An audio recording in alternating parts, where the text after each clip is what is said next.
Tutup pintunya!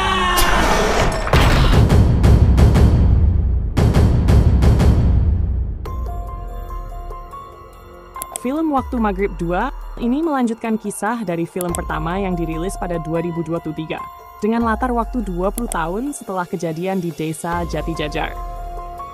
Kali ini, teror jin Umusibian kembali muncul, menghantui anak-anak di desa Giritirto setelah mereka secara tidak sengaja membangkitkan kekuatan jahat melalui sumpah serapah saat pulang di waktu maghrib.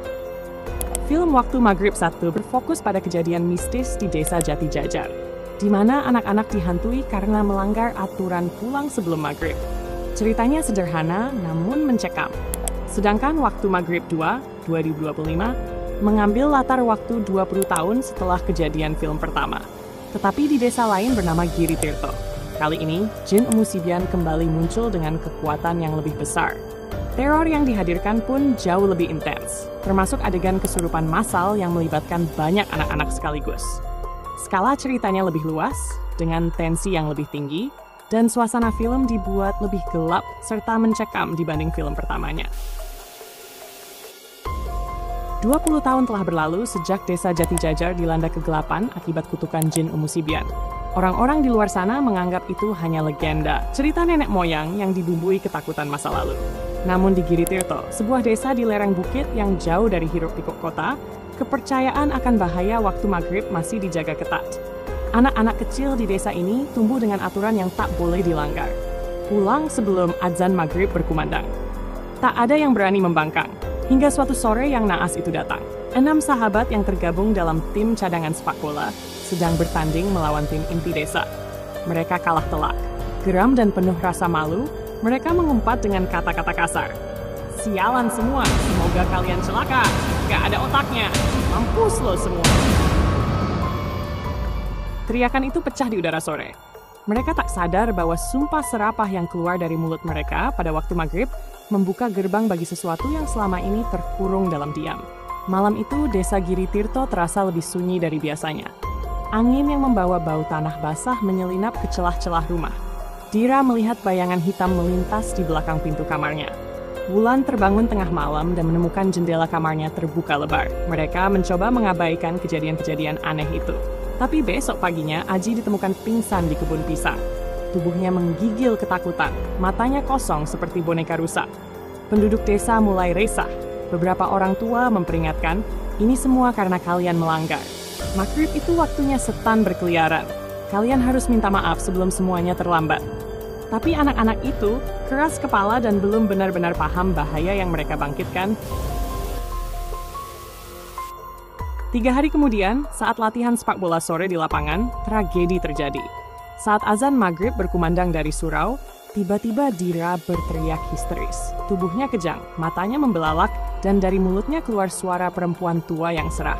Siapa yang berani mengusikku? Kalian semua harus membayar. Tak lama, satu persatu anak-anak lain ikut tumbang. Seno mengguling-gulingkan tubuhnya di tanah sambil menangis darah. Wulan mencakar wajahnya sendiri hingga berdarah. Dewo tertawa cekikikan dengan suara yang bukan miliknya. Orang-orang dewasa yang datang berusaha menolong, tapi semakin banyak yang ikut terseret. Beberapa warga kesurupan begitu keras hingga perlu diikat dengan tali. Ustadz Kasan, tokoh agama setempat, segera memahami.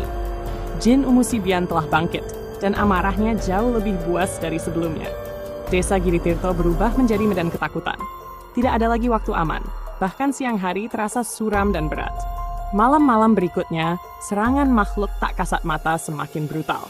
Banyak warga memilih mengungsi ke desa tetangga. Yogo yang merasa bertanggung jawab bersama Ustadz Kasan dan teman-temannya yang masih sadar memutuskan untuk melawan.